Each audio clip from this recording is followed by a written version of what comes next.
Hello and welcome to the One People Show.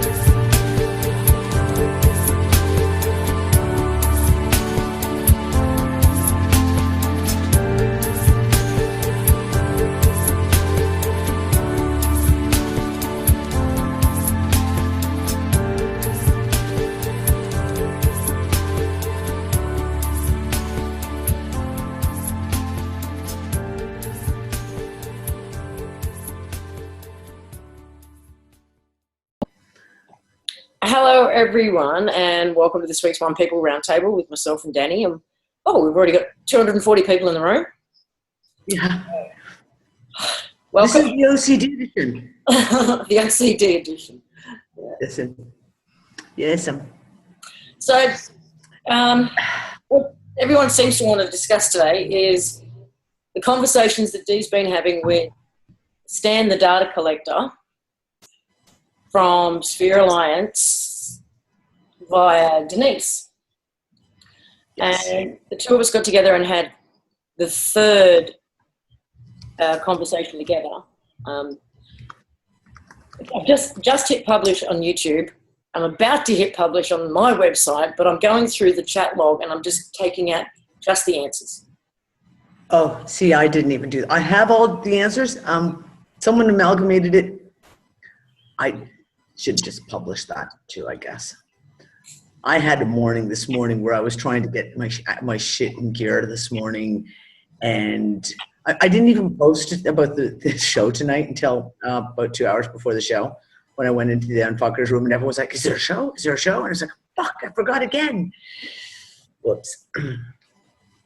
Yeah, I just posted everything raw. The whole chat's just there, and I'm like, watch the show, read the chat, you'll figure it out. Is that the one you read on your site, Lisa? The one I read. I'm not sure what that means. Sorry, you have to do yourself. Yeah, I'm done.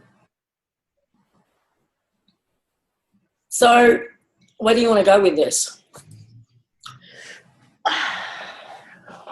Oh, I don't even know where to start. I don't know where to start. I found it really, the conversations have been very illuminating. And for me, especially after last night's show, it kind of set some of my previous thoughts, my previous theories, maybe set them a little more firmly for me. Such as? Well, what we talked about this morning, that I've hypothesized since back in 2013 that all these perceived galactic groups, the Galactic, Federation, the Ashtars, those guys, and all these various groups, that they're all within their own, what we now call construct, their own simulation, their own whatever. And that most of them don't even know that that's what they're in. And where there may be these savior memes playing out, and I hate using the word savior meme, but we'll just say, just to get a point across, we're like with the Galactic Federation or whatever they're called, we're coming to rescue you type thing. They don't have all the data. They've never had all the data because their experience is about whatever it is that they're playing out. And after the conversations that we've had with Stan, it really kind of solidified for me, it's the same thing with the Sphere Alliance, that they may think they have it all worked out. They may have their own data, their place that they're coming from, but it's incomplete. And there were certain things that Stan said last night that really, really, and the big one at the very end when he said about there's nothing left to be done. You don't have to do anything. It's not up to anyone to do anything, and it was just like, oh, that just feels so not right. Just felt, and I mean, in the chat, it was amazing to watch everyone in the chat go, wait a second. Wait a second, we've heard this meme before. Haven't we heard this meme before? It's all done. Don't have to do anything. I don't know. Okay, well, back in, 2015, when I first started looking into the whole flat earth thing, that led to, flat earth for me was an open door to so much more. And it very quickly got beyond shapes of terra firma. Yeah. And one of the things was ETs of any description. Now, I've spoken to enough people now who have had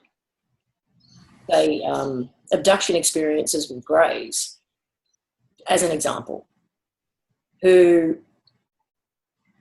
at some point have had the image of the grey drop like it was, in fact, a holographic projection. And there's a human behind it in a bloody military outfit or a lab coat or something.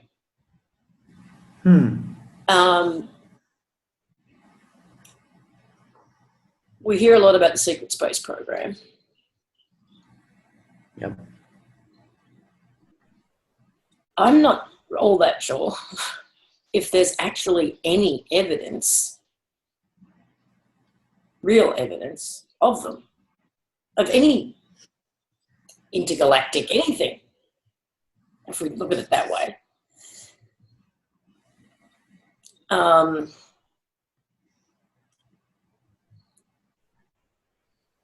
A lot of what we see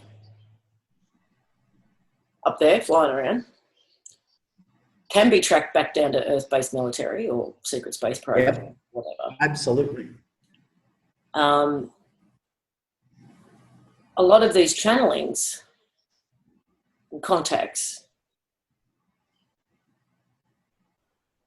I think, can be tracked back to military. And some of them, definitely. Individuals. What have you seen with your own eyes, Rob?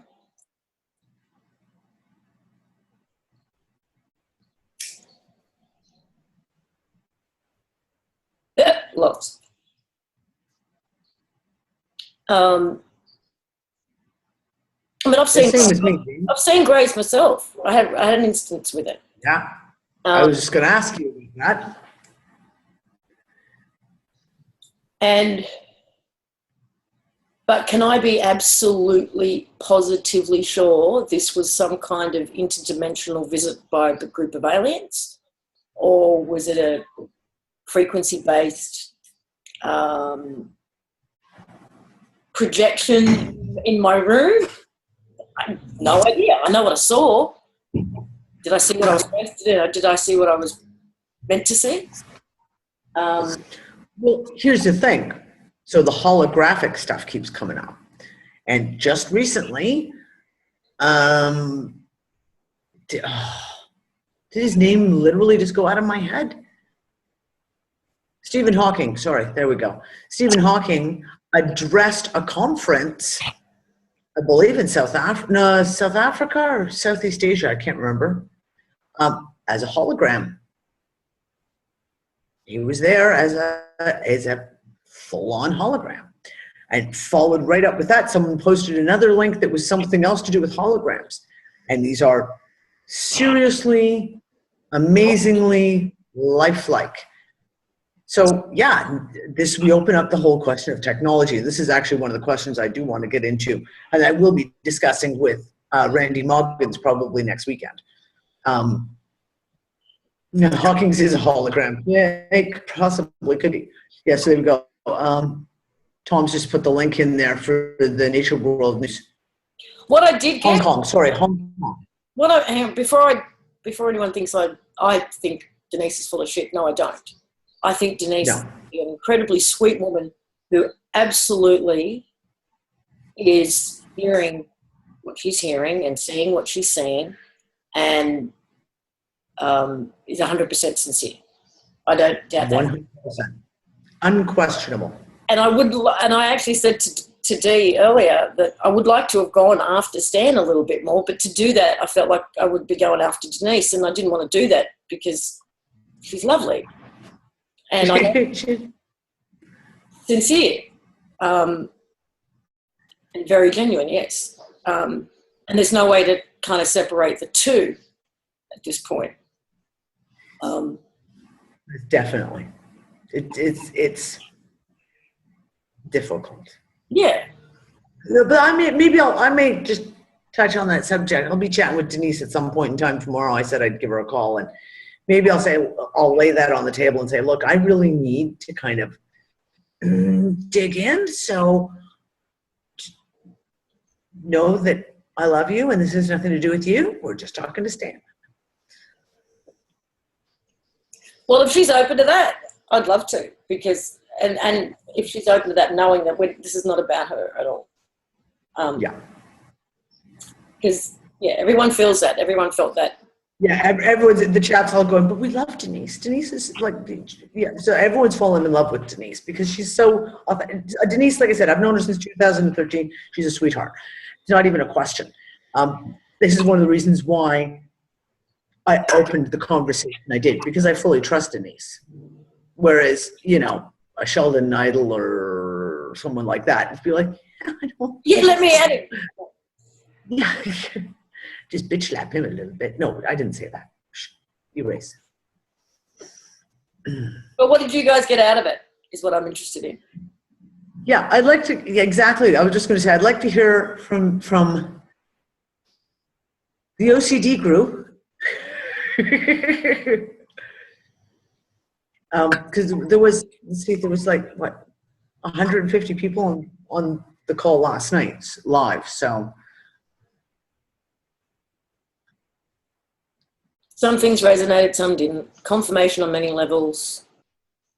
Yeah. Well, okay. Useful. So I had a quick conversation with Mr. John Clark earlier this morning in chat. Oh, HTJ's behind it. Okay. Yeah. Okay. Did John just put that in there? Yes. There you go. John just put that in, and that's what he said to me. He was like, "I can feel the energy." But you got to give. But we always talk about it. Even if it's disinformation, you have to give the truth for the people to resonate with it, to pull them in, so that you can slide in the disinformation and the bullshit that they'll swallow. You can't just feed someone 100% bullshit because they're not going to buy it. Mm-hmm. Right? So, I mean, that's the whole thing. There's a lot of the stuff that Stan has talked about that have been really, really interesting, that really resonated, et cetera, et cetera. But there are those pieces. No, you don't know anything, or sorry, you don't know everything.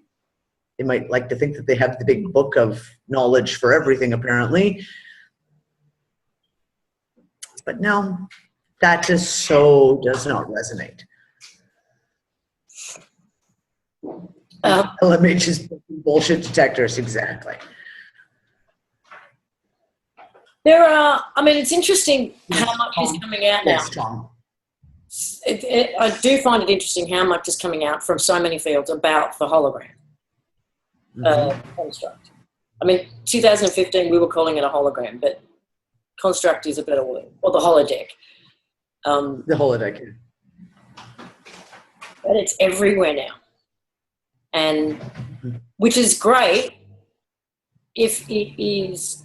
Everybody is starting to see it for what it is and coming to the same conclusions. It's just more and more confirmation. But like you say, there's a certain amount of truth and then there's a certain amount of bullshit all wrapped up. The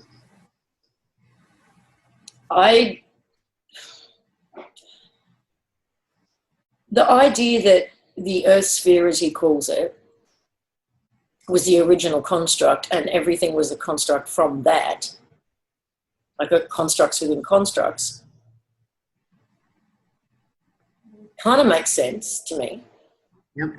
And also plays in, like we said this morning, with a lot of the rhetoric of channeled messages from like 2009 right through to 2014 about how all these galactic civilizations are right here. They're all here. They want front row seats because everything that happens on Earth is going to be so important, even though they can never tell you why.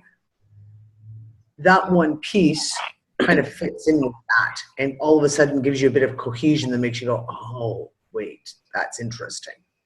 Yeah, I mean, we've been told for many, many years that all of creation is basically, you know, on the edges of their seat, hanging here, looking at what's happening here. Why? And even in the conversations with Lilo and others, there was this sense that we weren't being told everything. There was a sense that we were needed, that we were. So this is why you don't have to do anything doesn't resonate. It's because there's an underlying feeling of, we're all waiting on you guys. You guys need to do, there's something that you guys need to do. We need you.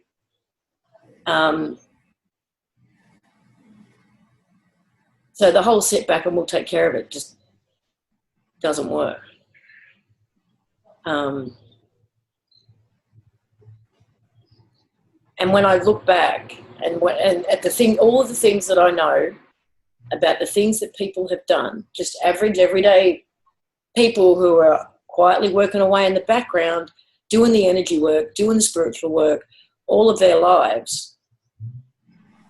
You're not telling me that none of that has amounted to anything. It's gotten us to here.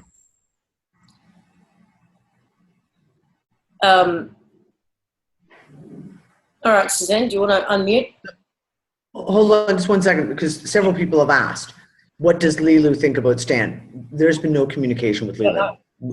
Lisa hasn't been able to communicate with Lilu in ages. So otherwise, we would have asked immediately. It was a couple of weeks ago was the last time I heard from Lilu, and over the course of 2 or 3 days, and she would get, there was only one time we were able to actually have any kind of conversation, because most of the time she gets half a sentence out and my computer would just shut down. The power coming through her, and you could feel it energetically as well as my computer, it was just overwhelming, and my computer would shut down. And I'd have to start everything back up again. She'd get a few more words out and it would shut down. She did get to come out and say that she's working on trying to match the frequencies. And that was it. The only conversation I had with her around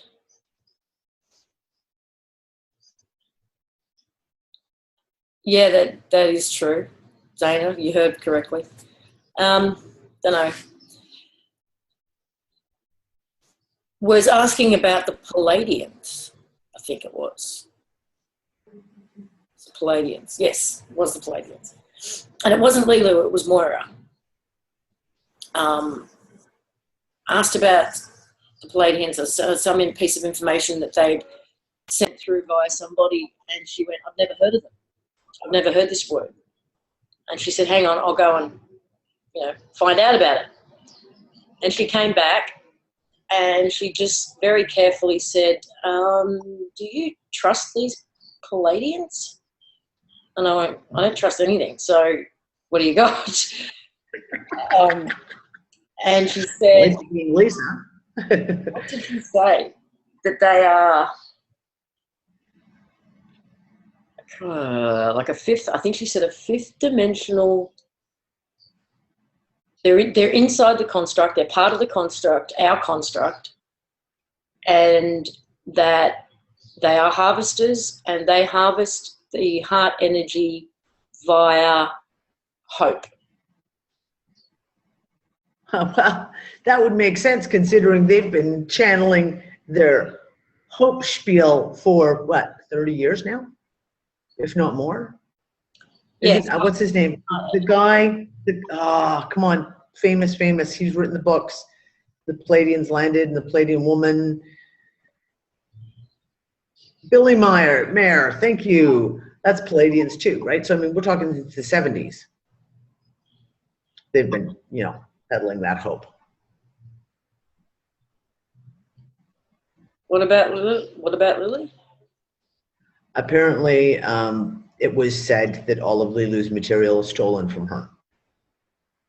Who said? Lily said that? Apparently. I'm just repeating what someone said in the chat. But Lily was convinced, didn't agree with anything Lilu said. She was opposed to everything Lilu said. I don't know. I haven't seen, like I said, I haven't seen anything. I'm just repeating what someone put in the chat. Well, I don't understand. Yeah, I don't know. She was horrified.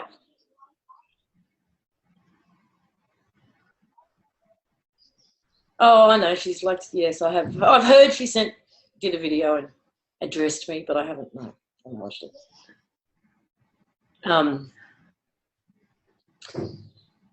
Okay, well, that's there's been lots of different, over the years, channeled messages that I've either, if I haven't followed them, I've looked into them occasionally, etc. And there's been certain channelers who have I've really resonated with a lot of their message. And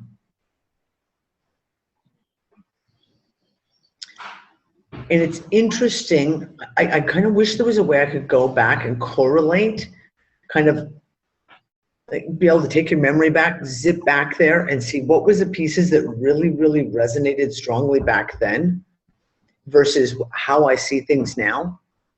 And kind of with the full circle that we've come.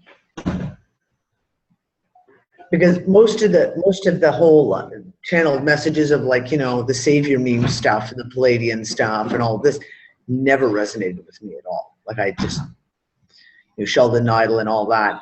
And it's really, really funny because that was my one Pentagon source who said, follow Sheldon Idle because he's got a link. He actually has a near peace chip link and he is being instructed as to what he's supposed to be telling people. So, I mean, I read Sheldon Idle for years because of that.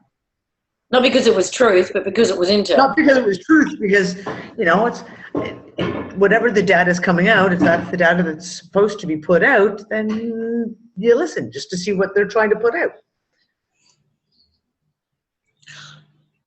But all of this, okay. Dee and I had a brief conversation last night after yesterday's talk with Dan. And okay, how do I put this? Leads into a much bigger conversation.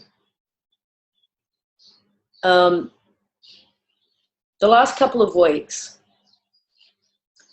and it's been a big topic of conversation in the LMH members, and I think also in the UU room,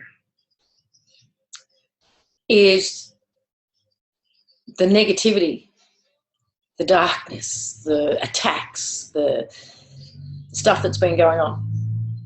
And I've been right in the thick of it, right? And it's been quite a journey. I think just about everyone's been right in the thick of it at various levels.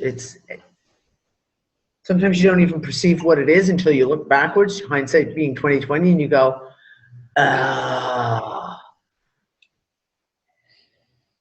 But it's brought me to a place that was not comfortable to go through, and the conclusions were not all that comfortable, but it, you know, required having a good hard look at myself. And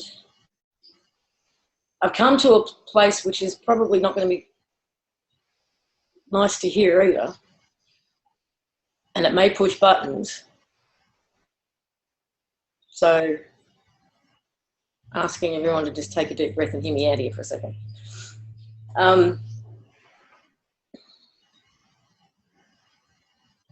Now, when was it? Beginning of 2015 is when we kind of broke out of that whole, well, Dee and I did, broke out of the whole New Age deception bullshit thing and really looked at it for what it was.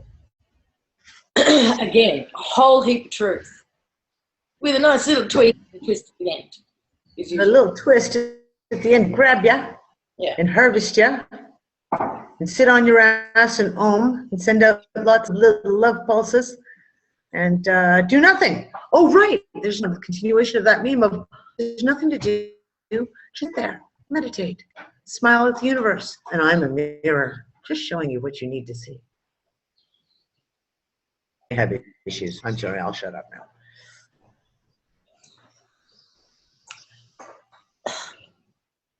Okay, getting back to, I have to start from the beginning. We have this construct. This construct was run by a conscious operating system.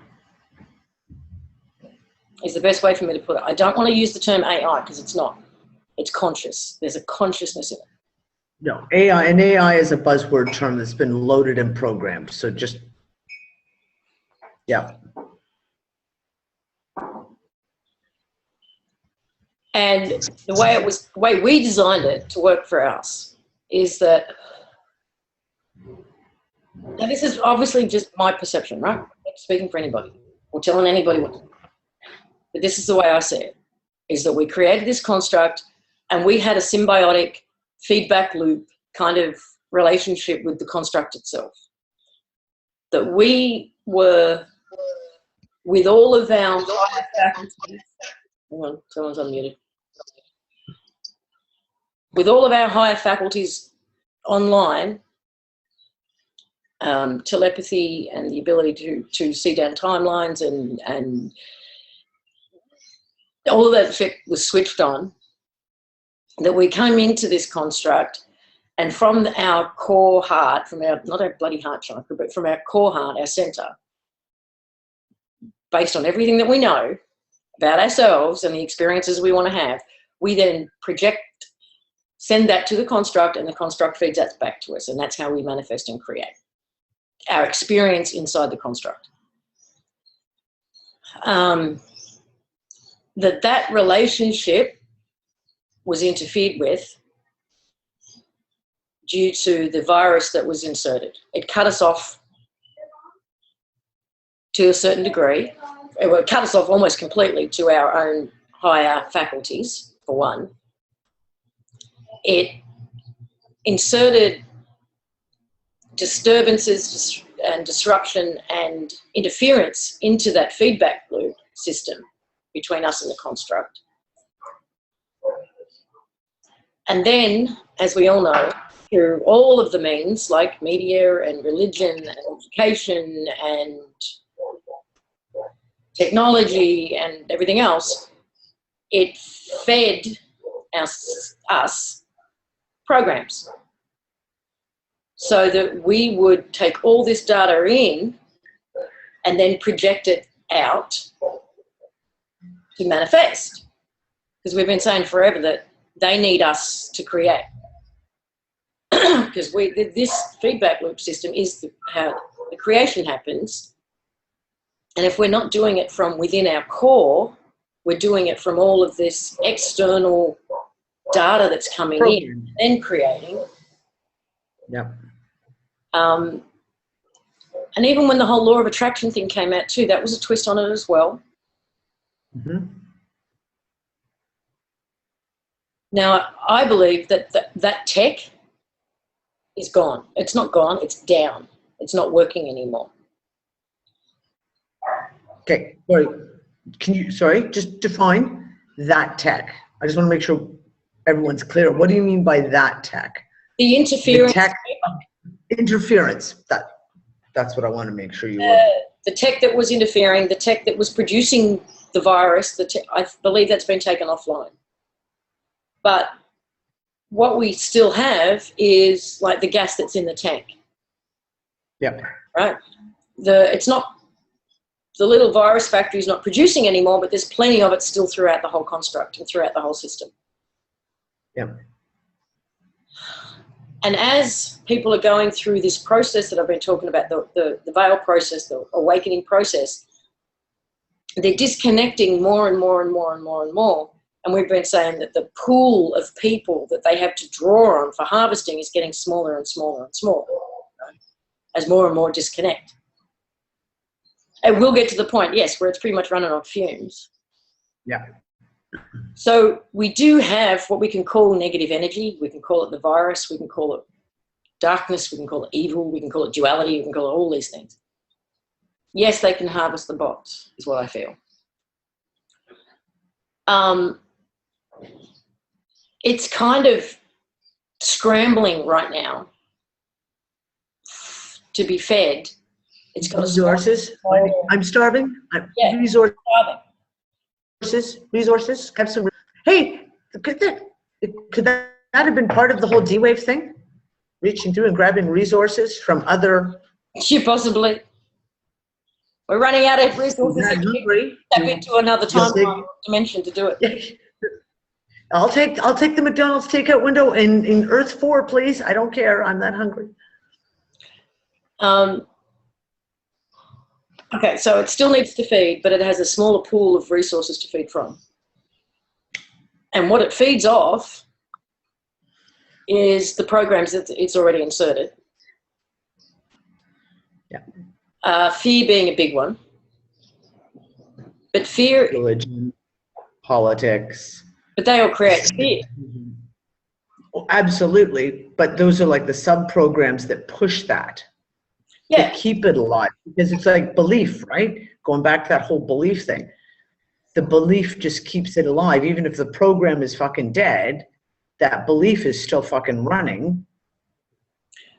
To me, someone said doubt. To me, doubt is actually the result. Fear is the hook. And it's the stuff that Dee's just mentioned, the religion, the politics, all of that creates the fear. Yeah. Fear is the hook, and the result is doubt. Does that make sense? Yeah. Yep, that makes a lot of sense. What I've seen happen over the last couple of weeks is the result being we end up doubting ourselves, we doubt each other, we doubt our abilities, we doubt our narrative, we doubt our connections, and we turn on each other. Yep. So I had to look at what was going on around me and what fear, what program was I still running that allowed this to get a hook in. And I had to dig deep because I've let go of so much. But what it turned out to be was this realization that because of what I do, that I'm putting the people I love and the people around me in some kind of jeopardy, in some making them vulnerable to danger, fear for them, manipulation, or whatever. And when I looked at that, it was like,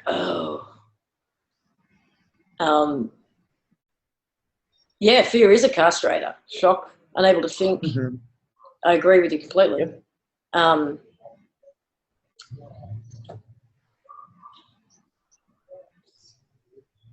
Yes, it is my fear, which is why I guess it's why I wasn't one of the ones I was via people being attacked, but I wasn't the one losing my shit and attacking others, but it was happening to those around me, and they were projecting where it was coming from, and some of them were directing it at me. And then there was a whole bunch of pieces that came in over the course of like 4 days that led me to that, but also to this. Even Stan said it, funnily enough. And when he first said it, I went, "What?" No.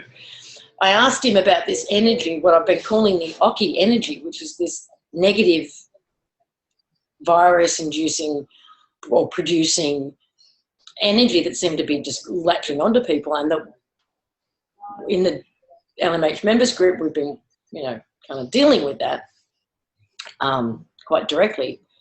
And then seeing all this octopus-related memes all over my Facebook, which was immediate feedback. I don't know if anybody else did that, but there are so many octopus-related shit that came out suddenly. And it was like, even just like cartoon memes. Yeah. Just really had nothing to do with anything, but there was an octopus in it. Yeah. They were everywhere, yeah. Okay. And it's like, well, okay, well, there's instant feedback too. But even so, Lise, hold on. I'm going to do a mute all, okay? So we've got someone unmuted. No, we can't hear you. there is actually, you'll hear voices in my background possibly because there's stuff going on downstairs.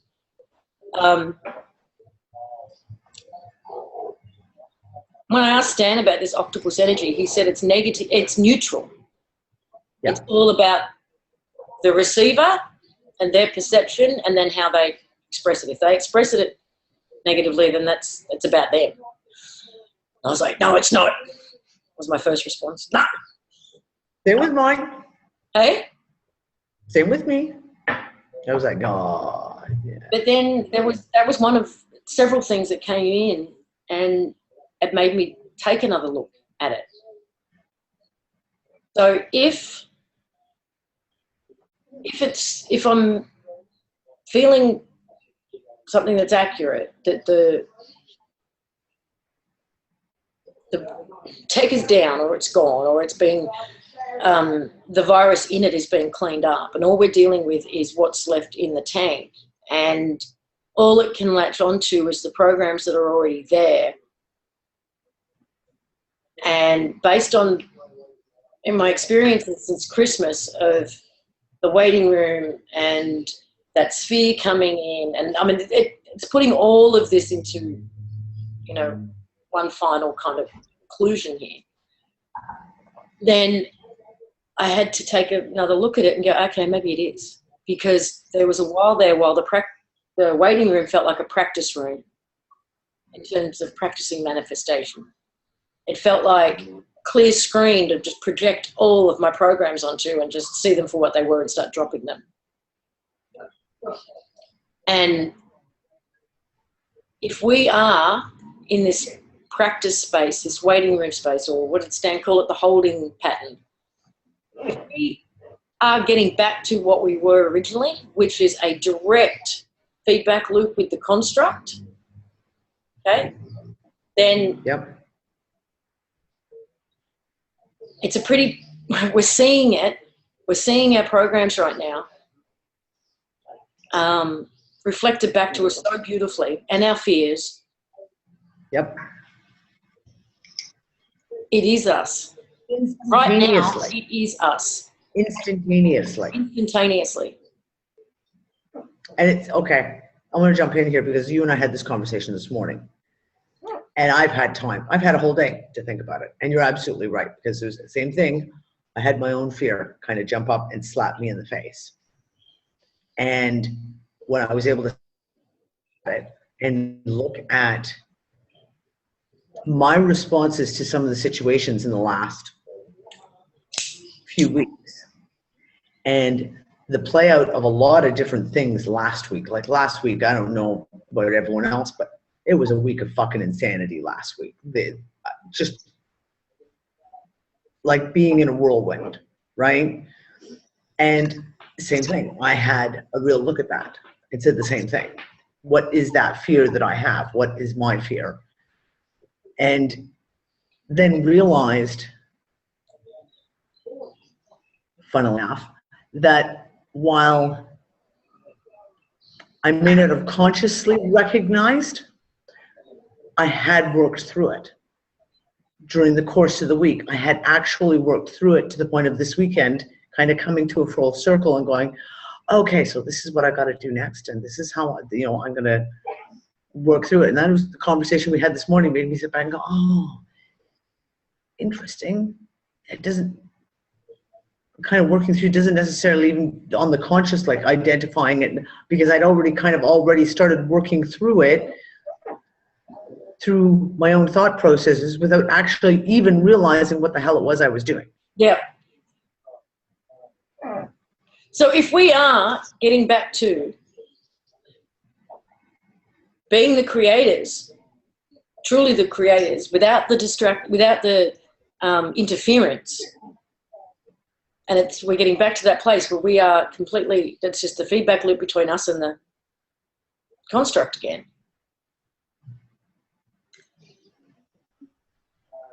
And this is just the cleanup. We're in cleanup of releasing all the final crap. I wanted to put it out there. I can't remember when we did this, but I got jack of all the negativity at one point last year, I think it was, and said, let's have a good news week, a positive week. You know, don't look at any of the crap. And everyone had a great week, you know. I want to do something along those lines.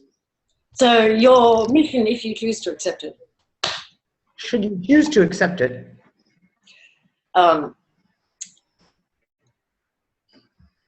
Own everything for the next week.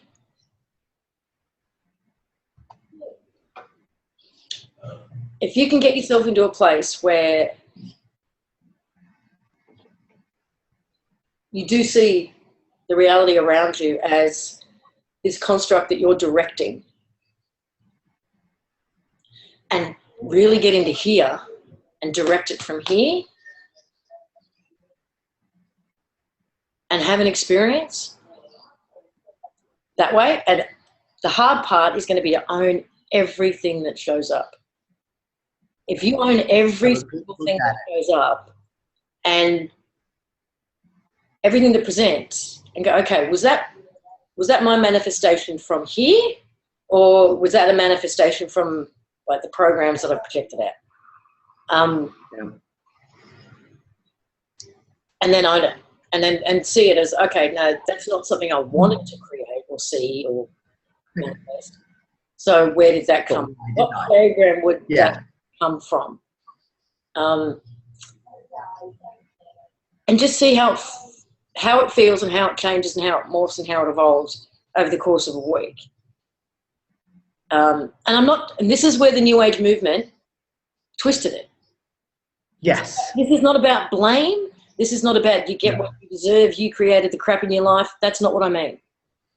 No. What they missed, what they didn't tell you was, yeah, okay, you did create it because you are that powerful manifestor and creator, but we fed you without you even realizing it, and through via your subconscious, all this fucked up programming so you would. That's the bit they didn't tell you. You weren't manifesting and creating based on having all of your faculties online, knowing what was best, knowing what was, all of that. You weren't doing it from that place. Transparency. In full jet. There was not disclosure before you started manifesting this shit. Yeah. So it's not about blame. It's certainly not about blaming you. It's about giving you, this is actually, I found it empowering because it's like, okay, I can take ownership of all this, and this is my opportunity to see where I'm creating from here and where I'm creating still from the programs coming in, so I can see them, so I can let them go, and the more I let them go, the more I'm creating from here. Mm-hmm. So, okay, can I just a little piece, and it was one of the things that Stan talked about that really resonated as truth, is the whole thing about magnetics and the frequencies going out and coming in, and the heart generates a massive amount of magnetics. Okay, so when you talk about that center, and when again, not the heart chakra bullshit, but that center point. If we talk about what we need to do to change all of this, we kept, well, what can we do to, what can we do to make this go a little faster? And that's that heart field, right? And that's that, if we think of this as an exercise to really kind of take it out of the head, the programming, and get it into the heart, is that then the frequency that we generate that could be the trigger point. I'm just putting that out there.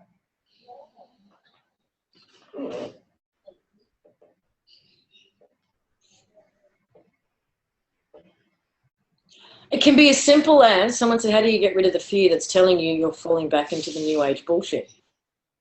What I've found is sometimes with the manifestation stuff and the release, it's as simple as a choice. If you can really get into a place where you understand that you're that powerful that it's simply a matter of choice. Oh, I choose not to. No, I choose that. I choose not to play that game. I choose not to get sucked into that bitchy conversation. I choose not to pay any energy into this situation over here. Well, not even that. Not even, like, don't look at it, he's more of that new age. No, and that's what I'm saying. That exactly. I don't mean it in that new age bullshit way. I mean in the fact of making a choice. No, that's not what I mean either. I don't mean don't look at it or don't feed it. I mean, if you see something you don't like, it's not about, I just won't feed it. Look at it and go, I don't choose that. I choose to make a difference to that situation. I choose to change that. I choose to see this instead. And that's how you make a difference. This is another, another one that I had a moment about. Being the neutral observer. All right, because we've been talking a lot about that lately too. Yep.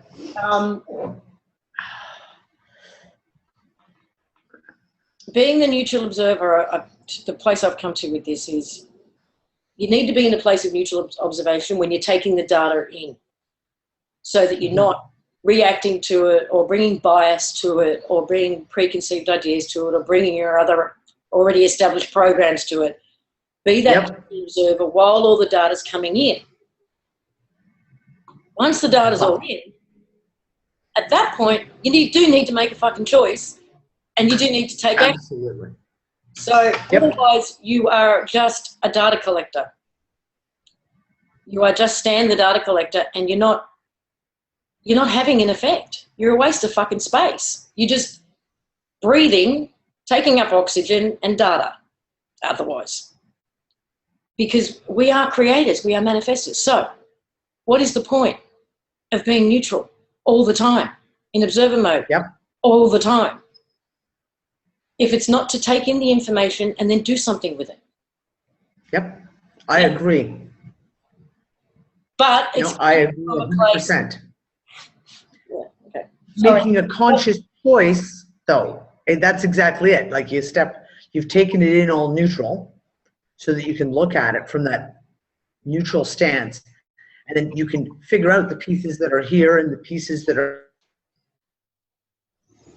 moving forward. You can put your passion into it. You can do what your heart tells you need to do, knowing full well that you have all the data that you needed to collect.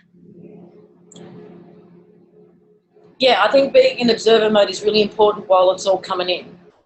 It's really important while you're making a choice, so that you aren't reacting. You aren't. But at some point, you do need to make a choice. Yes, I want to see that. No, I don't. Yes, this is what I choose to manifest. No, I choose to manifest this instead. Yeah.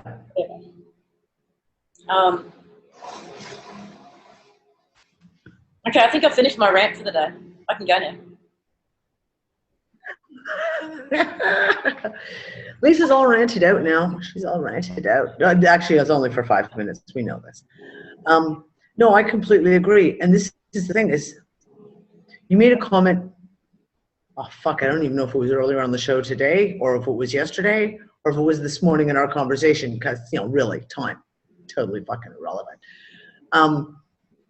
About all the people out there who all doing their pieces, who are, whether they're like doing energy work, whether they're doing astral work, whether they're doing whatever this, they're following their heart, they're following their gut that tells them what what piece they should be working on, and making a choice. Exactly, they're making a choice. They're making a choice of like, this is the road I'm going to be working on, and this is where I've got to go through to. I think all of us have that path. And everyone's path may not be the exact same. Everyone has got different pieces. Everyone has their own. Hold on one second. I've already made coffee. Yeah? Yes. Everyone's got their piece that they are bringing in. It's kind of like you get 25 people in the room, and some are musicians, and some are really good at drama, and some are good at writing, and some are math, and some are really inclined to sciences. Each person in the same way in this journey that we're going forward all has their own forte. And if you follow your heart and make the choice, I think that's what makes the difference. And that's where I so disagreed with Stan when Stan kept saying, no, it's all done. It's all done. There's nothing to do. You don't need to do anything. That was such a screaming one. No, sorry, I don't agree. There's a question, but I don't understand it. If these programs are so disrupted and corrupted, why should we react to them? I don't think we should react to anything, but I'm not sure what. No, we don't want to react to any of them. What? That's exactly it. We can identify them. Can you explain that question a bit better for me? But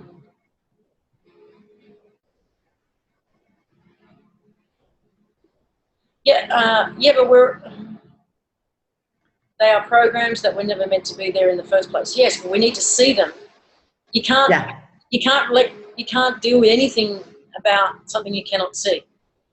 You need to see it first, acknowledge it, you need to see, and let it go without reacting. Yep. Here's the thing. How many of us, okay, I want to put this out there. This amazing 257 people who are here right now. How many people in the last 12 months have come face to face with at least one thing that they didn't even realize they were holding on to as a belief structure? Has anyone not? No. Look, everyone, yes. Because you may not see it, and then something brings it to light. Because you see it, and once you see it, you recognize it. And once you've recognized it, you can make a choice. And you can say, holy shit, I can't believe, wow, where did that fucking little belief structure come from? Wow. And then you're conscious of it. And the next time it comes up, you're like, yeah, I saw you already. No. I choose to do something differently, or to respond differently, or to act differently.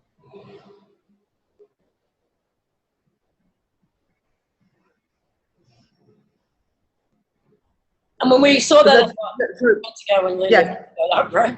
Kaya, I kind of mean that the same thing. When I'm using the word beliefs, and unfortunately, most people immediately equate beliefs with religion. I'm talking about programming, whether it's political beliefs, whether it's social beliefs, that's what I'm talking about. Belief, i.e. something that is there that has no backing, that has no foundations, that is something, take it on faith. You need to vote Democrat. That kind of belief.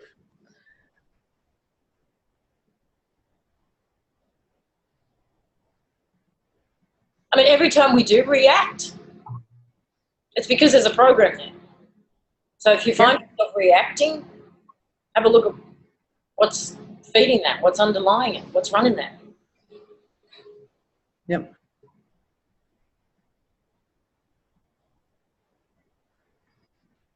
But it takes being able to recognize it. It takes being able to recognize it. And there's a lot of people out there, especially in the last couple of weeks since I did that really big, long-winded post about beliefs. Was it in the Unfuckers room like 2 weeks ago? And I've watched and I've observed, and there's a lot of people out there who are still in that place of being, oh, I've moved past it. I don't have any beliefs.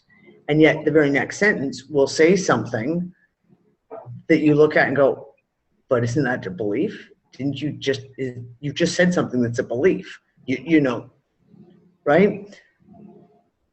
Do you recognize it in yourself? I just remembered that someone had something they wanted to say earlier on, and we've got a couple of hands up. So, okay. Who was it? Susie? Suzanne? One of the S's? Yeah, it was me. Hi. Hi there. Yeah, thanks for remembering. We kind of got I saw sidetracked. your name go past in the chat. I thought, oh, that's right. Yeah. Well, I had something pretty exciting happen this week, and that was I was taking my kids to watch their brother play hockey, and Yes. I wasn't going very fast, but I hit the speed bump, and I loosened the mud flap, and it was grating. It was really annoying, and I was like, oh, we got to deal with this. And my son got out and took it off, and we went to hockey, and it was a great night, and they won their game. And then the next 2 days later, I was driving the same road, and I noticed that the speed bumps were gone. And I distinctly recall thinking to myself, oh, I wish they weren't here. But we're all laughing, and I had this fleeting thought that I wanted them gone, and they were gone. And so then I talked to the kids about it, and I said, okay, I'm pretty sure this happened, you guys. They were in the car with me, in the van with me. So we drove it again, and there's definitely no speed bumps on that road. But on the lower road, there seems to be more speed bumps than there used to be. Did they slide down the road somehow and place themselves in another place? I'm talking cemented right into the road speed bumps that are painted, you know. And the ones that I didn't, couldn't they've know. been there for like 15 years or something, hadn't they? Yeah, they've been there forever. You know, I remember when they went in, and everyone hated them. But the only thing I noticed was that there seemed to be more potholes in the road, but there was no speed bumps. And then further down, I'm driving that road just yesterday, and I thought there was like 5 or 6, and there never used to be 5 or 6 on that road. So anyway, something shifted. And I think, potholes. Pardon? Now you need to fill the potholes. No, they need to fill the potholes. That's why they have to work on potholes. Yeah. That's just it. It's like I just got so excited because it made me realize that, yeah, I definitely affected something there. I'm quite sure. And then the idea that, you know, I wasn't really even trying, like sincerely trying to do something. It was just kind of just came off the cuff, and I let it go, and I was just in a really good mood. And so I think that whole part about, you know, opening your heart and not being attached to the outcome, really, I think that's got to be one of the clues to make it happen. And Megan just wrote this very line that's been going through my head. These are not the speed bumps you're looking for. These are not the speed bumps you're looking for. I have to share something. Okay, I'll mute now. That's all. Suzanne, thank you, because I have to, and Lisa, you're going to giggle on this one because I had this thud moment this week too. Okay, and you'll remember this. Do you remember me and my analogy about the tomato? Oh, yes. And the manifesting tomato? Okay, those of you who've been following along way back to talk about manifesting, especially back in 2013, I used to have this whole thing about manifesting a tomato.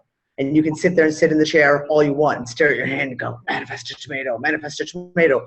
Or you could do something about it. And next thing you know, you'd have tomatoes. Well, apparently the universe has taken that a little bit far. In the last, my daughter over here is giggling because she knows where I'm going with this. So I've made a deal with our little local grocery shop. When they have leftover produce that they can't sell, they just give it to me in a bag. And I get massive, sometimes it's just a bag like this, but sometimes I get a bag of produce. It's like 20 pounds heavy trying to lug it up the hill. In the last month, every single time I have thought to myself, oh, you know, maybe I'll make some pasta tonight. Bolognese would be really good. Either I or Quinlan have gone to the shop, and our little lady has handed us a bag that is full of everything you could possibly need to make bolognese, including, you know, 2-3 kilos of tomatoes, an onion, maybe some garlic, a couple of peppers, even some mushrooms, maybe a little spinach. This weekend, I'm sitting on Friday. And I've already made this connection and gone, okay, this is getting to be kind of a giggle. All I know, all I have to do is think bolognese. And I know I'll get everything I need for the base for free because it'll just come to me. This Friday, I'm sitting there thinking, yeah, maybe I'm going to make some baked beans. I haven't made baked beans in a little while. I'll have to make some tomato sauce first. Quinlan walks in the door. I swear to fucking God. Half an hour later, and she's got a fucking giant bag of tomatoes. I just freaking laughed because it's been me and that whole fucking analogy I've been using for how many freaking years about manifesting a tomato. And apparently I am now the master tomato manifestor. Well, it doesn't surprise me at all that the first thing you would master with manifestation is around food, full stop. Yep. What can I tell you? We've got a couple of other people with their hand up. We have Tamara. Hello. Hello. How are you? Tamara. It's just good to hear you guys talk about this and what Suzanne and hear Suzanne talk about it as well. This is so great because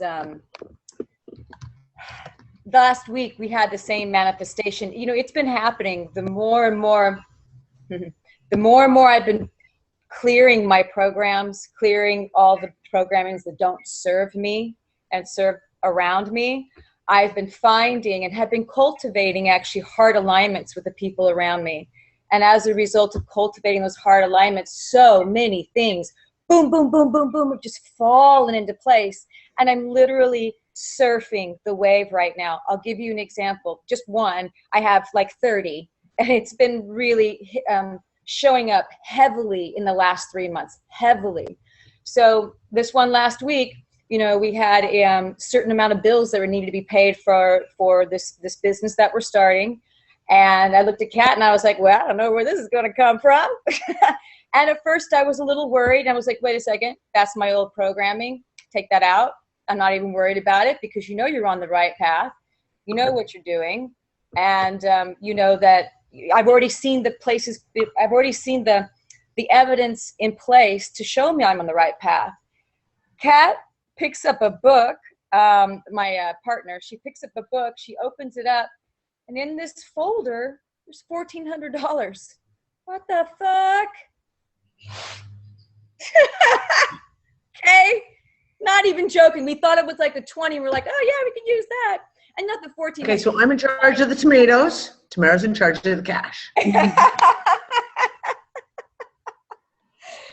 I mean, I just was really like blown away. And, you know, there's certain things that can be taken care of now to be able to move us to the next step.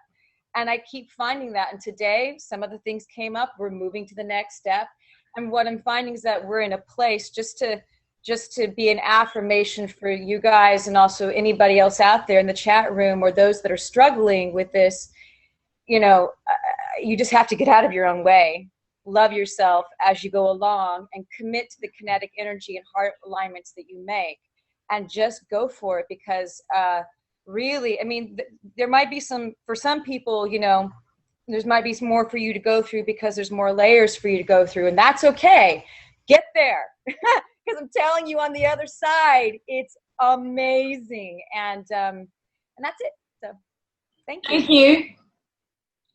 Thank you, Tamara. You can expedite this process. You can actually kind of leapfrog along a little bit and miss a few steps by just, even if I get messages all the time from people saying, I don't think I'm in the waiting room, you know, I'm somewhere else. Well, put yourself there. Just imagine you are. Just imagine you're in the waiting room in this space and you are having a direct, symbiotic feedback loop relationship with the construct, with your environment, with everything in it, and communicate with it. And you can feel it. You can talk to it. Because if this is a construct, this is a hologram, and there is an operating system for it, and we look at it all as code, then that code's in everything. It's in the walls, it's in your computer, it's in your car, it's in the road, it's in the trees, it's in you, it's in your neighbor, it's in everything. So it's just talk to it and love it. Love what you love and change what you don't, and it just exponentially expedites your process. And you'll see and make the choice, make a conscious choice to see your programs, to see your, you know, your whatever is obstructing you and your process and your highest good, and let it go. Did you see the messages just typed in? No. I laid down today. Oh. Well, no, to everything. I just punched it because I didn't want to interrupt. You said about the code, and it's in the walls. I had to go lay down today. I've been having, I'm in that, I guess, nighttime period that we talked about, because I've had to lay down like multiple times. I laid down today. It gone instantly. I was so tired. And when I woke up and opened my eyes, I saw all the code. I saw all the code. For the first time, like, you know, me, and I said, like, when I first come back from meditating or even sleeping, I see all kinds of strange shit. But for this time, I actually saw the running streams of code running up and down the walls. And I sat there and went, you kind of rub your eyes and go and look again. And I want to show you, because this is what, give me a quick second here. Yes, this will do just fine, actually. This is so close to what I saw, it was freaky. Because when I saw it, it just immediately. Come on. So, you know my new banner for removing the shackles? Mm-hmm. All these kind of colors that are here in the background of the wall, breaking through the background inside the mirror, inside the behind the glass. It was all in these colors, and it was just like how you see these numbers here, but it was just ones and zeros. All I saw were little lines of ones and zeros, and that was it. No letters, no nothing, just these ones and zeros, and it was exactly in all of these kind of colors that I see, that I put here in this background section, the very pale pinks and blues and greens and yellows. And I've never seen that before. That was the first time for me today. Boom. And there wasn't anything spectacular about the nap. I wasn't even trying to meditate. I was going for a nap. So yeah, that was a real like wow moment for me this morning. I got a photo to share with you too.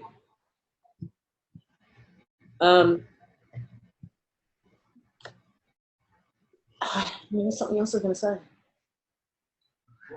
Chris, you're right. Chris just asked if there was LSD in the tomatoes. Oh, sleeping. Yeah, talk about that. What Yes. Talk about that.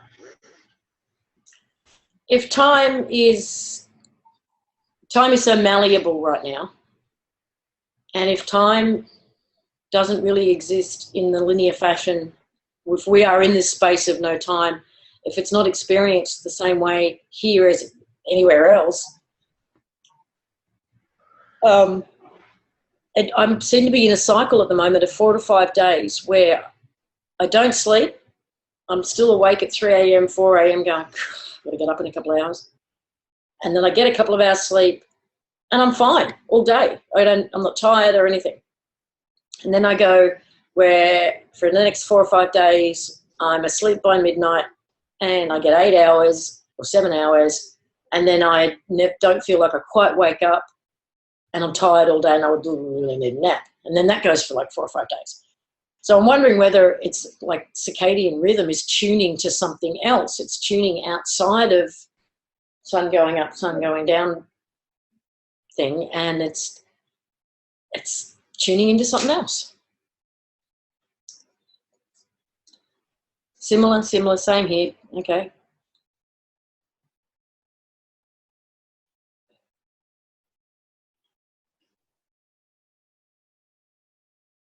Yep. A lot of people having. You're muted.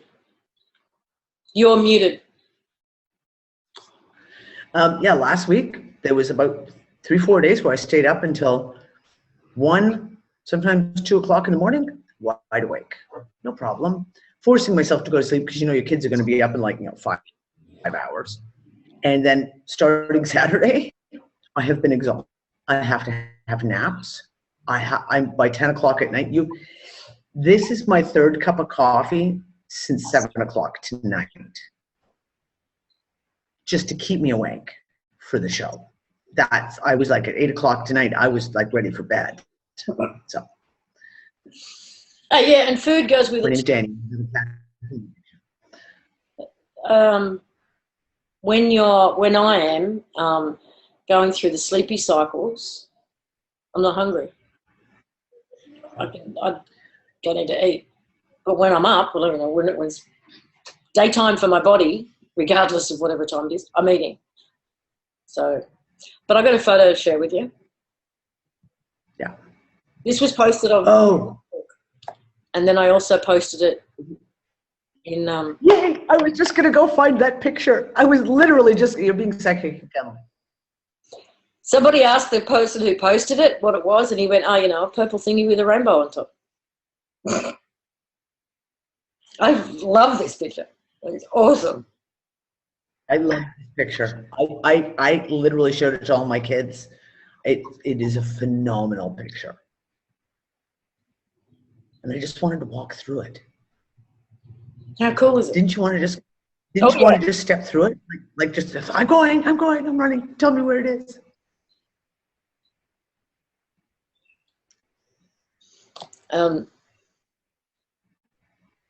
You've seen that with your own eyes, not a photo? Linda?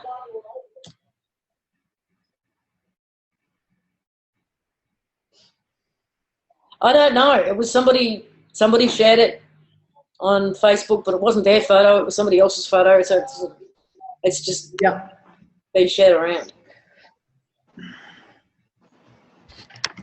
Fade away. Yeah. Rainbow vortex. So yeah, pretty cool.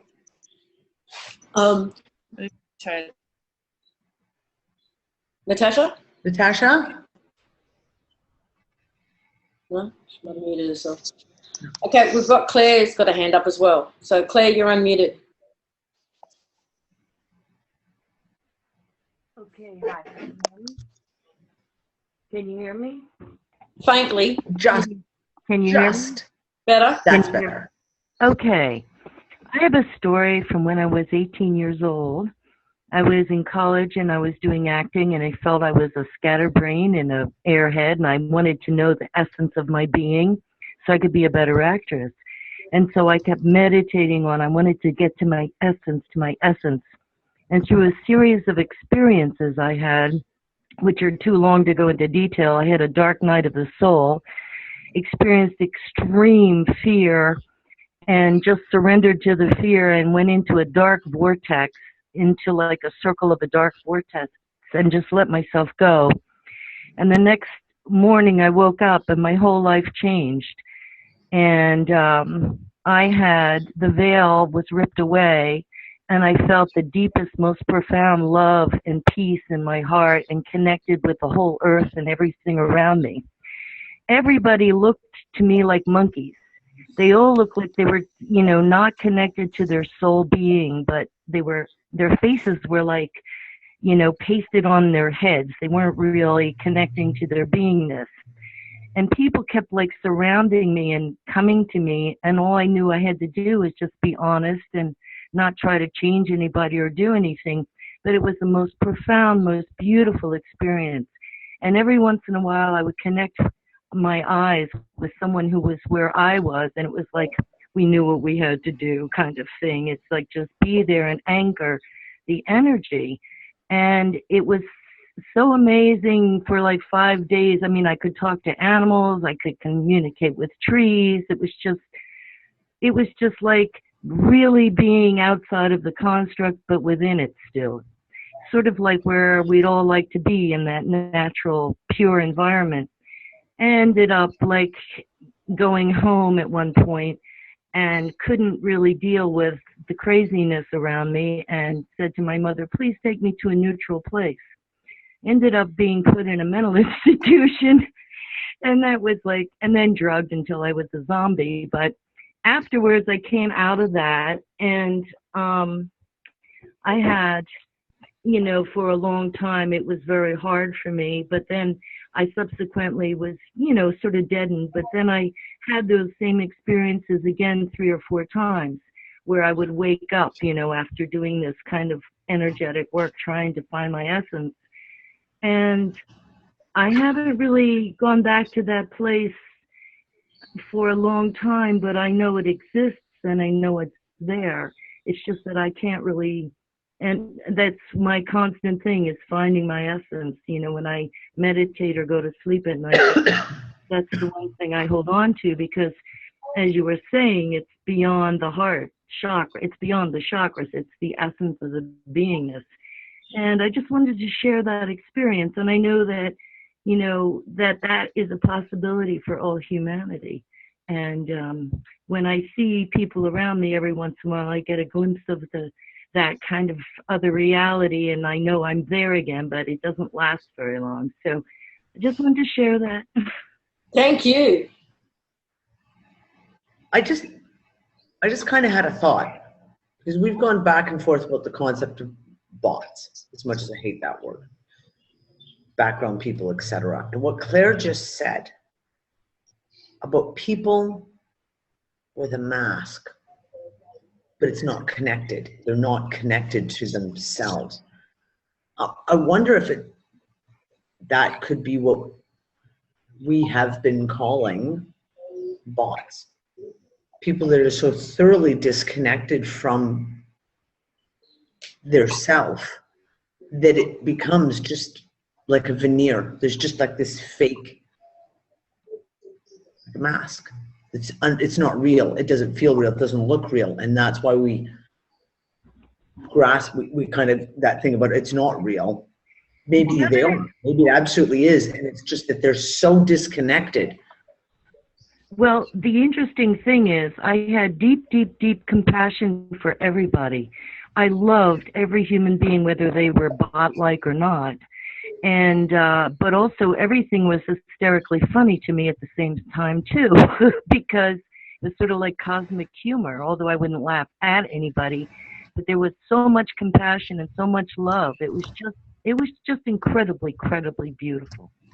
That was part of it. And that sounds interesting, Danny. I think that might be part of what you find as background people. That might be part of it. Just a complete disconnect. Yes, because they are there and there is their soul inside, but they are not connected to it. They're not connected to their awareness. That's really interesting. I used to call them monkey faces. I don't know if we're gonna find that it's a one answer fits all situation, because that could well be the case for, you know, parts of beings who are just seriously disconnected. But I do know people who have that energetic gift where they can see the soul essence of a being. Yeah. And not all people in human form have that human source. Yeah. There's other, sure that's true. there's other things. Yeah. So humans have a particular light. You know, even if it's so dimmed, it's just like a tiny little flicker, it's still there. But there's, you know, I've had people tell me things like this, slugs, just big black sludgy things. There's, you know, and nothing. Sometimes there's nothing running the show other than empty. Your agent's yeah. So it's probably a whole big combination of, you know, of different things. But thank you, Claire. Yeah, thank you, Claire. You're very welcome, girls. I love your show. Thank you for your work. And Peter, I think, has found the picture. Oh, okay. I see he's got his hand up. Yep. I want to see this picture. Peter, hi. Hello. The question is if he can unmute himself again. Yes. Indeed. Can you hear me now? Yep. Yes. Okay, I always forget which way to flip this microphone.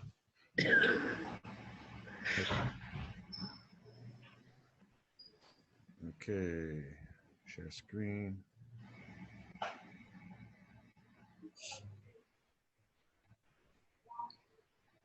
Can you see that? Yep. Oh, there it is. So that was one piece of 4 pieces. And I was afraid to download anymore because my computer was going crazy trying to download these pictures. But it was about 7 o'clock in the morning. This was going north. It was heading north. I watched it for a couple of minutes. Then it went behind the building and I couldn't see it anymore. Okay, so and this is Toronto. Peter, Yeah, we saw this in Toronto. And nobody saw it. It wasn't on the news, nothing. That's a meteor. That's not an airplane. That's not anything else. That's a meteor. And when I went onto the roof of the building, I saw like 5 contrails from the other pieces that broken off of it. So how did nobody see it? And then I went onto the meteor tracking website. There was nothing on the meteor tracking website. Nothing. I'm like the only one in the world who saw this thing. Okay, call out all you guys out there in the GTA. Did you see it? What date was it, Peter? Tuesday morning. So Tuesday, oh God, what is the date today? I don't even know what today's date is. It's the 27th, so 24th was Friday, 23rd was Thursday, 22nd was Wednesday, 21st. So 21st. So Tuesday, March 21st in the GTA. Did you see any meteors? I want to hear about it. Drop us a line on the YouTube channel or in Facebook. Definitely. Everybody's asleep in the city. I'm Yeah. sorry to report. The socialist city I live in. Oh my goodness. See, I'm just going to go get some water. I'll be right back. Yeah, well, you know, there's been so many spectacular things in the sky recently. And nothing. People walk around and they're head down. They're looking on their phone or they're looking at their feet or they're just looking straight ahead. It just amazes me. Like I said, we saw the moon when the full moon was coming up. So what was that? Like a week and a half ago when the last full moon was. And we watched it rise one day over the Mediterranean Sea from our balcony. And I know exactly where it rose because our friend who's got a really good camera and was taking some photos of it. So I know exactly where she was standing to be able to capture the image. And then 2 days later, it rose over top of the Shara Hill. It's amazing because And I'm like, how does no one see that? I mean, I told some people at work and they're like, why were you looking up? Unbelievable. Well, why were you looking at the sky? Seriously, always what's looking wrong up. with you? You should be staring at your phone. Why were you Facebooking at the time? Why won't you? A guy- Snapchat. Seriously. A guy at a gas station one time. I'm standing at the gas station and I'm just humming because I always hear music in my head. And I guess the music wasn't working at the gas station. He says, do you hear the music? I said, always.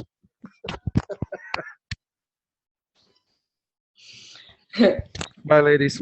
Thank you, Pete. Thanks, Peter. Thanks for going to all that work to find that picture. I never give up.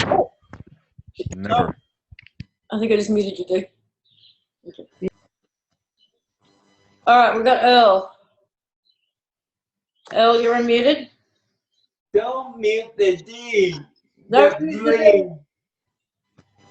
green. Yeah, so like, so last night, a weird thing happened. So I was thinking about, one of the videos that I watched on YouTube. It was a 2017 prediction, like a show on the radio that was recorded. And they would come out this year, to be the fall of religion. Like, religion's gonna fall. So after the show, I go into Facebook and someone posts a thing in Young Fuckers, and it's about how this group of this priest is trying to like build some kind of a complex or something. And so, but he's in Israel, okay? So they're in Israel, but they have to do archaeological findings for stuff and all that.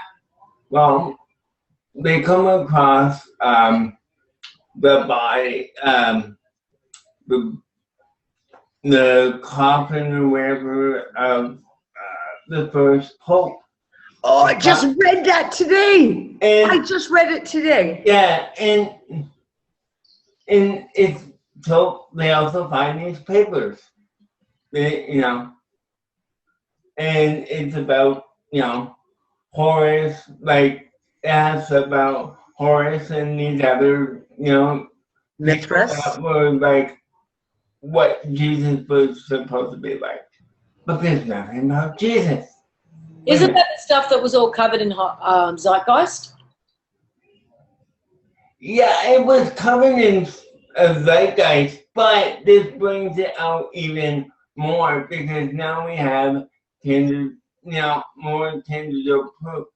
See, I've always, in my mind, whenever I read the Bible, it's like, okay, how can you have this guy going around healing people, doing all this, having these big, you know, people around him, you know, like the Sermon on the Mount, and how come there's not more information on this dude? Like, you would think it would be this information, plus when he was crucified, by, the Romans and all that, you would think the Romans, they would keep a record of this shit. Yep. But there's nothing, I've never seen anything about, oh, here's the Roman papers. It's like, if I die, I get a death certificate, and a tag on my toe, I think, whatever, I don't know. But I'm just saying, like, to me, it never made any mental sense. It's like, plus to me, I've always had a problem with, okay, 2,000 years. How long can paper or whatever they wrote on, about Jesus? I mean, plus, given the fact that, what was written about him was 70 some odd years later. It's like, wouldn't you write it there and then about the person? I mean, you end up being this old guy and being like, I think it was when he, we were on this boat, and Peter came out, Every being what it is. down the water, and so it's just amazing how all this stuff is just like, it was just surprising how it just popped up on me on Facebook. I'm like, holy crap, I was not just thinking about this, but not even like a half hour ago after yesterday. I'm like, holy crap, is this what I've been working for? Because it's like, it's like, it's the one thing I've been trying to, I never knew where to look anyway, but this is just amazing stuff. There's a lot to it, that's for sure. And there's a lot of ways of approaching the whole story. But I do also think there might be something to the whole Malachi prediction, prophecies of the Pope. I can't see the story lasting much longer, to be honest, without being revealed for what it is. They say this Pope is the last Pope, so, it's like, Thank you, Wait. Earl. Anyway, I'm gonna go, and no, I'm not singing with you, Dee, tonight. At least another time. Another time we'll do a duet. Thanks, Earl. Thanks, Earl. Yep. There's a woman that has been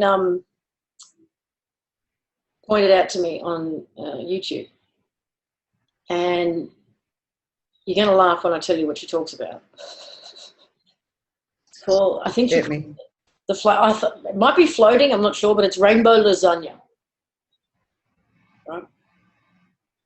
I think that video came by, and I haven't watched it. Woman wearing extremely rainbow clothes. Yes. Okay. I wonder if I can find it and show it to you, because there's a match between this thing she's designed that she calls the rainbow lasagna and a frame in the last Yellow Rose for Texas. I'll try and line these two up for you. But the interesting thing is, okay, so you guys know for a while now I've been talking about this sphere that's been coming in, and it's pink. And then when it hit me and I'm in this pink sphere now. And for me, this is the energy of this new Earth, the Windows 50 version, whatever you want to call it, right? She's got an image in her background. She does art, and she's got an image of the new Earth, which is a pink sphere inside the old Earth that's cracked open. She's got some really interesting bits and pieces. She's very much about the technology of the chakras, of the construct, she's got a different take on it, or not necessarily a different take on the technology, but about how timelines and life cycles work and stuff like that.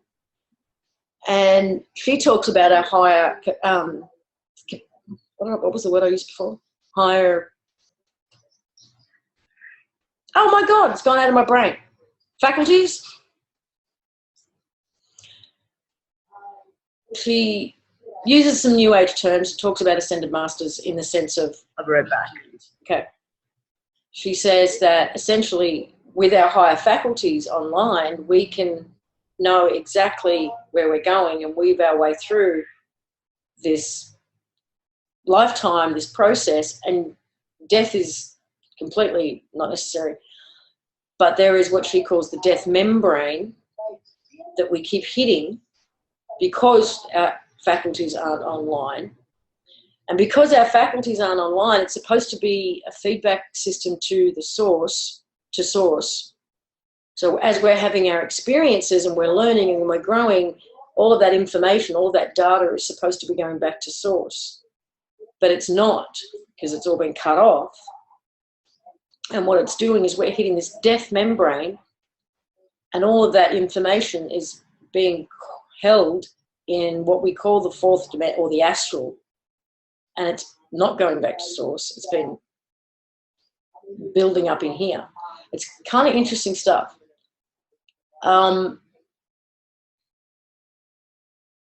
Well, her definition of source is just whatever created us. Wherever that pool of energy, that it's not a being, it's not a creator being, it's just I don't know, source of energy. But let me see if I can find these two and line them up so you can see what I'm trying to say here.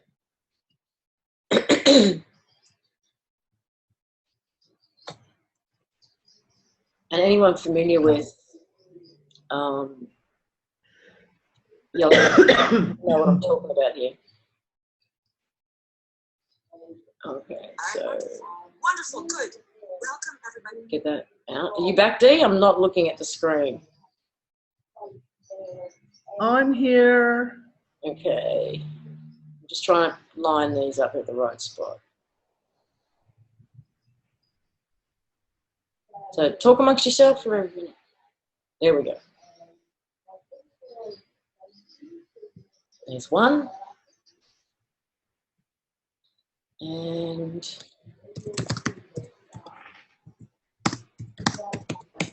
Yeah, and Sam just said Yahweh is a plural word. It means gods, yeah, plural, and that Yel Deboeth whole thing. I mean, basically is Yahweh. I don't.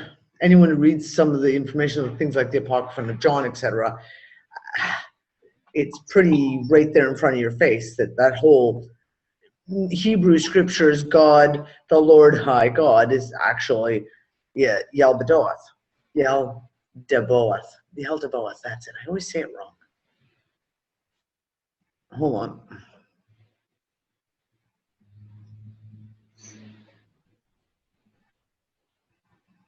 okay, I'm going to share screen. Hold on. I've got. It's her. There it is. There she It's is. Aurora. In her rainbow jacket. In her rainbow jacket. Hello. I was just about to show. Oh, okay. This is too funny. I didn't even know you were there. Okay. You're muted, Aurora. You muted Aurora.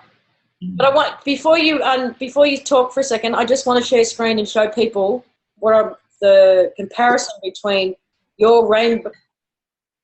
What do you call it? Rainbow lasagna, and the clip that's out of Yellow Rose for Texas. So 1 second. So this is out of the gist of it from Yellow Rose for Texas. She talks about these funnels things.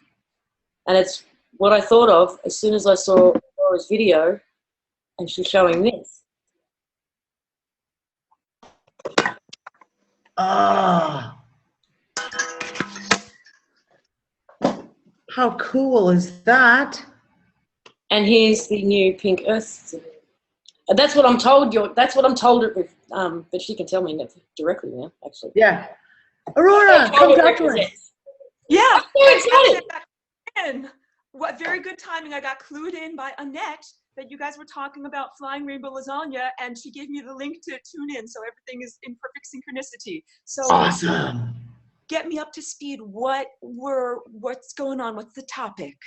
Well, I was just introducing people to your videos, and because I started watching them last night, the Full Spectrum Human webinar 1 and 2, and as soon as I saw your rainbow lasagna on its side, and went, I've seen that kind of thing before, and as far as I know, the pink in the background of there is your representation of the new construct or the new earth that's coming in. Is that right?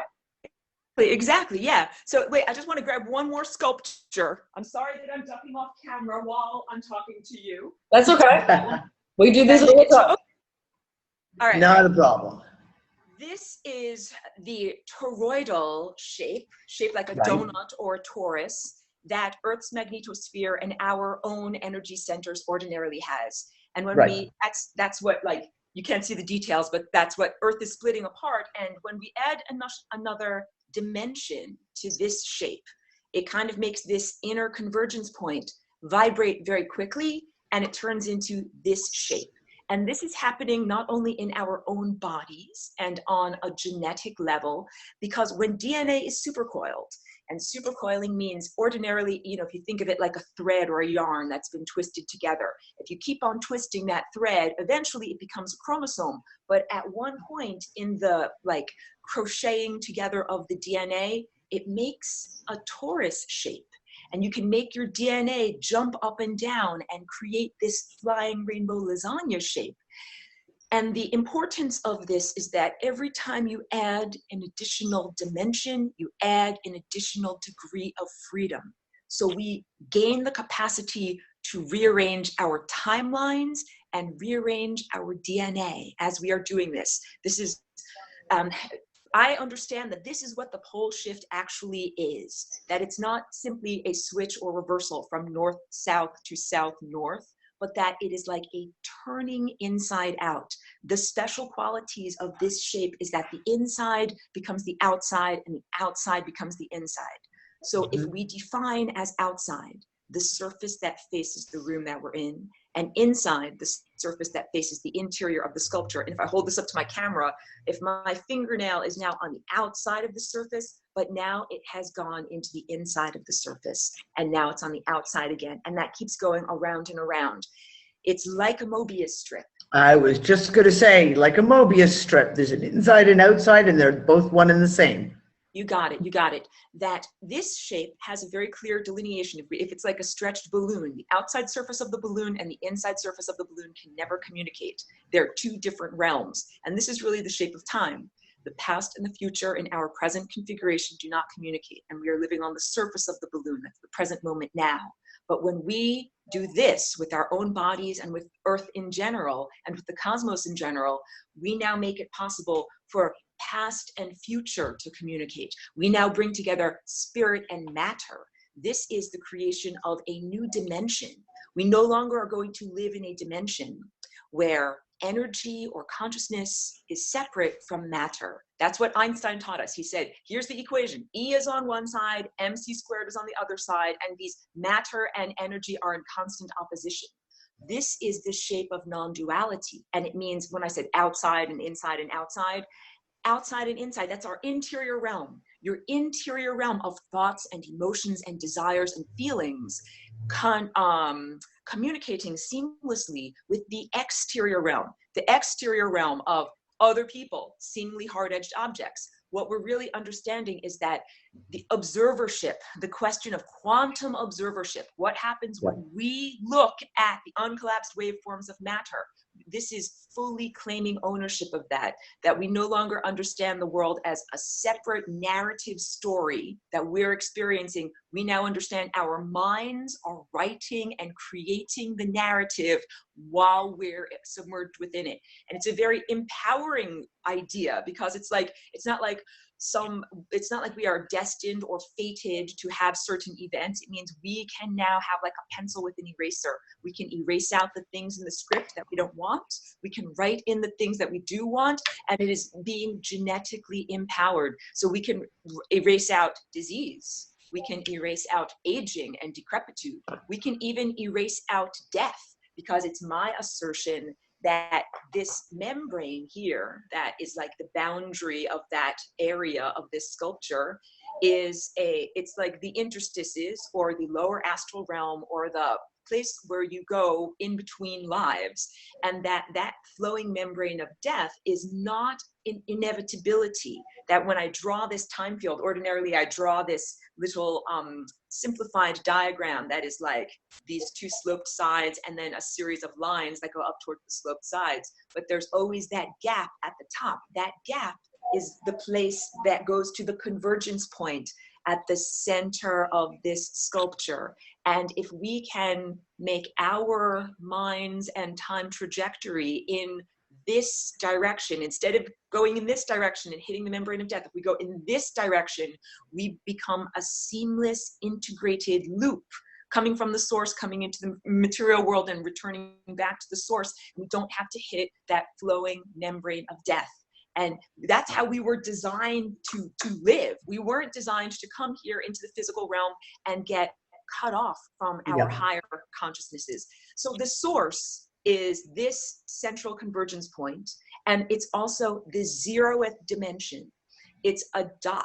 It's the place where all possibilities and all probabilities and all matter and all energy and anything that has ever existed lives there. And it's the 0th dimension because it does not require any amount of information to describe the position of a point there. Everything is there. Everything in our whole entire world is there. It's a very magical place. So it's not to be confused with transhumanists' singularity, which is, a social experiment. And it's similar to the singularity that science describes, which is like at the center of a black hole, where the fabric of space and time has been infinitely stretched. If we put an infinitely heavy bowling ball on top of an infinitely stretchy fabric and make it stretch, stretch, stretch, it makes one of these pointy vortex shapes. And that's what the singularity is. Yeah, so I know I'm going at a very fast rate and everything. No, you got an apt audience. We're following. At least I am. Really good. That's wonderful. And so, yes, the central convergence point is where all of our consciousnesses come from or derive from, and it's where we are intended to connect back to. And it is an artificial distortion that we're in right now, that humanity has been genetically cut off from being connected in real time. When we die, when you hit that membrane of death, what happens is you reconnect, and it's like handing in your hard drive. It's like saying, this is everything that I've experienced during my life. I'm sorry I couldn't broadcast it when it was relevant, but here it is now. And that's not the intended format. We were intended to be in the physical realm and still be connected to our source that is broadcasting to us. So this is my solution. And it is a way to rearrange your energy field and your DNA and reclaim access to all of those higher faculties to get reconnected. This is a way that you can jump up and over any obstacle. So if we look, if it's gaining another dimension means gaining another degree of freedom, we'll do the second dimension into the third dimension. If I'm a little ant and I'm like, I'm walking along on the second dimension, I don't have wings, I can't fly, and I hit some obstacle over here, there's nothing I can do.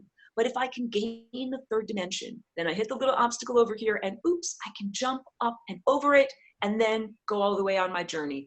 Or I can stay right here and I can bend reality, fold the fabric of space and time over to me, and then I can do what I need to do.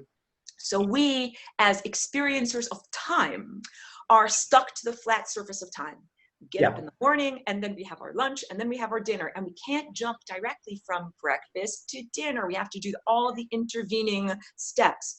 But when we gain an additional dimension and gain an additional degree of freedom, we can either jump off the surface of time and fly to where we want, or fold space and time so we don't have to jump at all, and what we want comes to us. And this experience is not necessarily a transformation of your physical body, it's a journey of your consciousness that you can now integrate with things that are from a long time ago, things that will be in the future. And all of this folding of time and space is necessary so that we can have a real-time conversation with beings that are very, very far away. If we really wanted to have a real conversation with beings that lived on a different star system or in a different galaxy, and if it had to go by line of sight, light waves or radar waves or something like that, by the time I said hello and they received the message, I would be dead. I would be biologically dead. And by the time they responded back, they would be speaking to a culture that has arisen millions of years later. It would be a moot point. So in order to communicate effectively across vast scales of time, of space, we need to be able to fold time. So this is essential for us to rearrange our DNA and our energy fields so that we can begin to become communicators with the sophisticated galactic group of entities that are out there that can fold time and space in this way. Wow. Good stuff. Thank you. I like it. You've come right at the end, unfortunately, so we actually only have a couple of minutes left. But thank you so much for jumping in there and doing that. And whoever paged Aurora to the Unfuckers in the LMH OCD meeting, thank you. That was perfect timing. That was Annette. Thank you, Annette. Thank you, Annette. And for anybody who wants more on this, you can go to the YouTube channel. If you just look up Rainbow Lasagna, you will find it. It's the only Rainbow Lasagna that I found on there. And do you have just post the link as well, or is it post the link, Lisa? And we can post the video. When we put out the archive, we can make sure we put the Rainbow Lasagna video with it. Yes, because it might be best if you include flying rainbow lasagna. Those keywords, because you'll find my YouTube, everything, and all the videos I have on there. You'll find all the other recorded stuff that I have available, and you'll find my website where you can check out detailed images of my paintings and also how I do it, like my process. It's not computer generated. You'll see me painting it. I think you can get a lot out of checking that out. Cool. So that stuff's not computer generated behind you?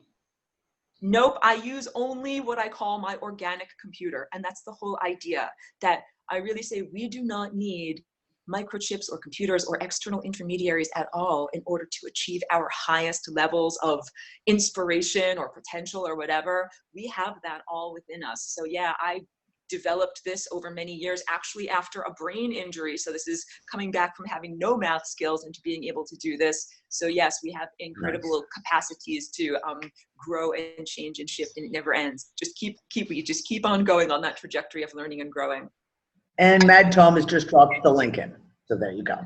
I did to the video that I referenced, but yeah, we will post your information in the archive of this as well. So thank you so much for joining us.